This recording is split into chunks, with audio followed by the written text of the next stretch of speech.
ce travail, ou passerait plutôt dans ce travail, les souvenirs de tes lectures d'enfance. Ah, il y a tous les souvenirs, à la fois de mes lectures d'enfance, des bandes dessinées, tout le souvenir des bandes dessinées, tout le souvenir des peintures que j'ai vues, du travail que j'ai vu, des musées que j'ai visités, des voyages que j'ai faits, des rencontres que j'ai faites, et tout le souvenir des cabanes que je faisais enfant dans la garrigue d'Aubé. Et je pense que je métisse mon travail le plus possible.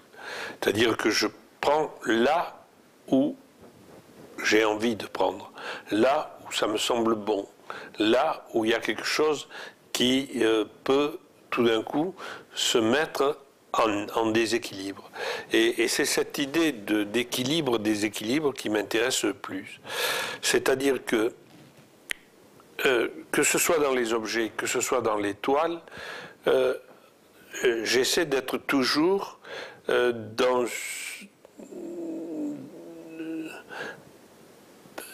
à la limite du convenable.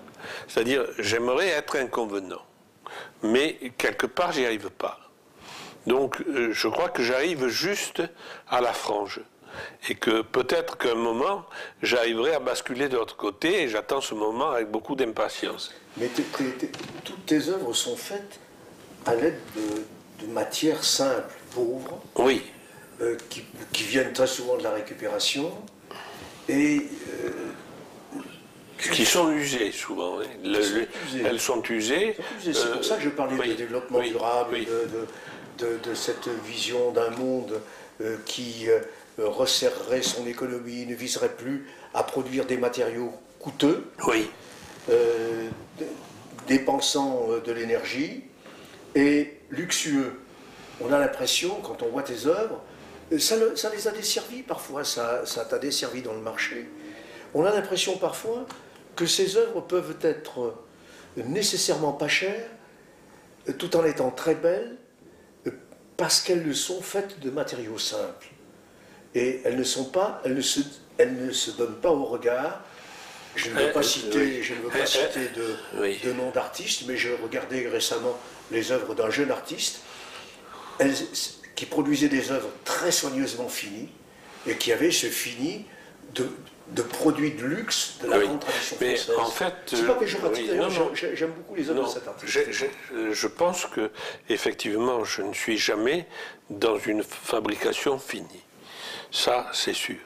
C'est toujours la fabrication la fabrication première. C'est-à-dire, je ne vais jamais affiner quelque chose qui est mis en place. Ça va être présenté de la manière la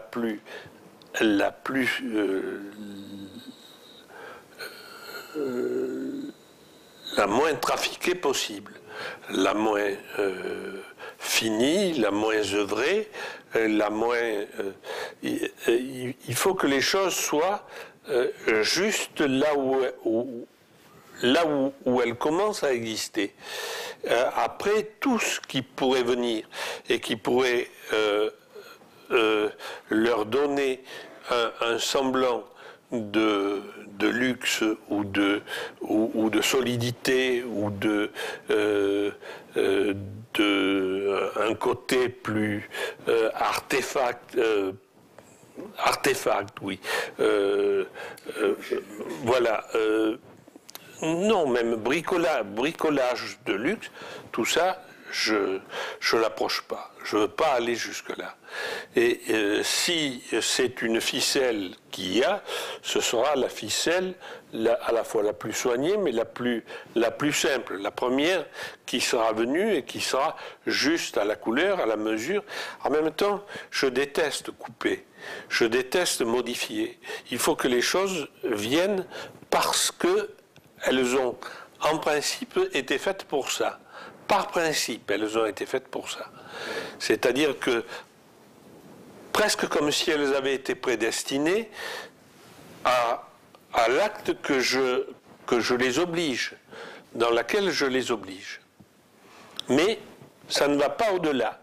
Ça ne va pas au-delà. Il n'y a rien, après, qui qui va assurer une pérennité, qui va assurer une consolidation, qui va assurer un fini, qui va assurer quelque chose qui pourrait être de l'ordre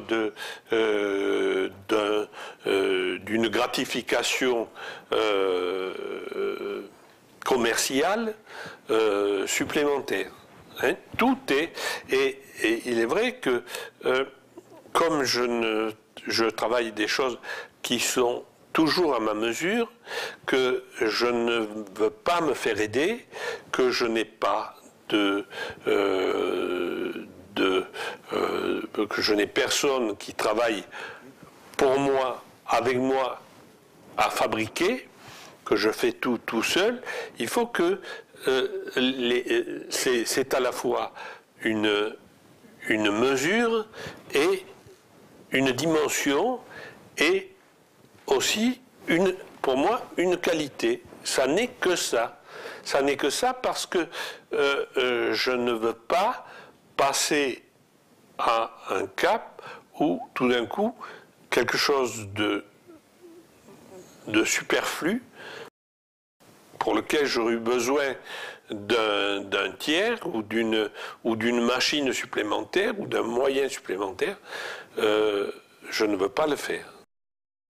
Beaucoup d'auteurs, et je pense à certains qui ont écrit dans les années 50, beaucoup d'auteurs ont comparé la corrida, le jeu tauromachique, au jeu de l'amour, au jeu de la séduction. Léris, entre autres. Léris, entre autres, Bataille. Vaillant. Bataille. Et Catherine Lawless te fait un peu dire ça, lorsque elle t'amène sur le terrain de la sensualité, derrière cette peinture austère. Moi j'ai toujours pensé, et je te l'ai dit plusieurs fois, je ne l'ai jamais vraiment écrit, mais je pense que maintenant on va pouvoir peut-être l'écrire, que ta forme est comme une espèce de créature qui peuplerait des territoires, qui se propagerait dans un territoire, des formes, à partir d'une forme unique, d'une forme matricielle, et qui serait comme un substitut. C'est un moyen. C'est un moyen. Hein, avec la beauté de la couleur. Alors, dans le jeu de la séduction, il y a un risque. Les grands auteurs les grands auteurs du XVIIIe siècle ont insisté là-dessus. Oui, il y a un risque dans le jeu de la séduction. Il y a un risque quand la séduction est forcée. Si la séduction se fait par devers, si elle advient, à ce moment-là, elle est naturelle. Elle n'est pas. Il n'y a rien qui l'exagère. Les choses passent comme ça et sont de l'ordre de plus du plaisir immédiat, de la rencontre, de la complicité.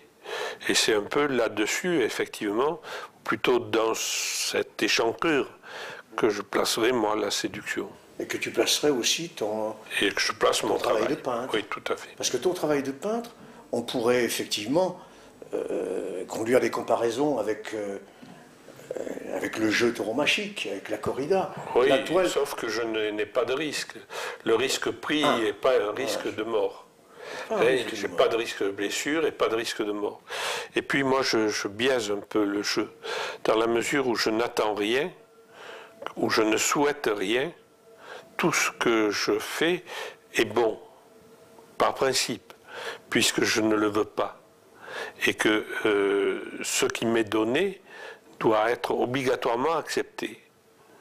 Et c'est du moment que ça m'est donné que je ne l'ai pas voulu, si je ne l'accepte pas, c'est que mon inconscient ne l'accepte pas. Donc ma conscience, plutôt que mon inconscient le propose, mais que ma conscience ne l'accepte pas.